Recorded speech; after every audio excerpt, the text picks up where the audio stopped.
Now, students, we will study about the third type of classification, that is on the basis of ownership. Number one is individual, private property. Number two is community owned resources, that is property owned by the community, means uh, parks and sports ground, picnic spots. These are all the community resources. Now, the third type of resource is national resources. National resources which belong to the nation. Okay. And fourth type of resources are international resources. International resources means these are the resources which are regulated by the international institutions. Now, which is the international institution? The only international institution is United Nations Organization, and it controls the resources. Which resources? Which are beyond the 200 kilometer of the exclusive economic zone. What does it mean? Like we have studied earlier, that the resources within the political boundaries and oceanic area up to 12 nautical miles, means 19.2 kilometer from the coast, termed as the territorial or water resources. Now, up to 12 nautical miles, they are national resources, and beyond the 200 kilometer, they come in the exclusive economic zone. Exclusive economic zone means if anybody want to take resources from that area, and specifically we are talking here about the oceans, because all the land boundary belong to the countries, but ocean is the such bodies, water bodies, which do not belong to anyone. Away from, beyond the 200 kilometer, and that ocean which is beyond the 200 kilometer of any country, that comes in the exclusive economic zone. Now, here we can see that, do you know that India has got the right to mine manganese nodules from the bed of the Indian Ocean from that area which lies beyond the exclusive economic zone? Identify some other resources which are international in nature. Okay, now you understand what is exclusive economic zone?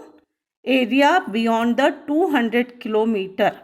Oceanic resources beyond 200 kilometer of exclusive economic zone belong to open ocean. Correct?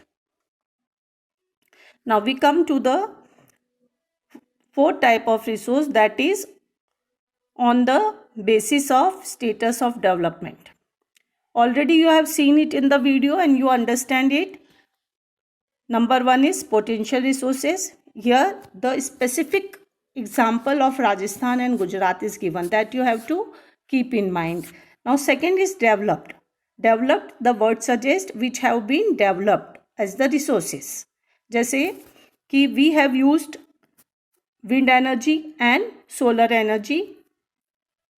Now, the main important line here is that you have to pay attention to the development of resources depends on technology and level of their feasibility. Now, understand this line, technology. Now, the third type of resources is stock. Technology means the process through which we transform material into a resource. Now, materials in the environment which have the potential to satisfy human needs, but human beings do not have. You have to keep in mind which word? Do not have the appropriate technology to access this. Like here we are given the example of water. What about that? We know that water is a compound of two gases, that is hydrogen and oxygen. All of you know that. And hydrogen and oxygen are used differently than the water. If we know that oxygen helps in burning and hydrogen burns itself. If we are able to make two gases, hydrogen and oxygen, out of water, we will be having the rich source of energy. Here read it. For example, water is a compound of two inflammable gases, hydrogen and oxygen, which can be used as a rich source of energy, but we do not have the required technical know-how to use them for this purpose. Hence, it can be considered as stock. Now, we are having water, but we don't have the technology to convert water into hydrogen and oxygen. So, it is known as the stock. In the same manner, we use water to produce electricity. Okay. Now, reserves are the subset of the stock, which can be put into use with the help of existing technical know-how. But their use has not been started. Means we know the technology. We know the technology means know-how.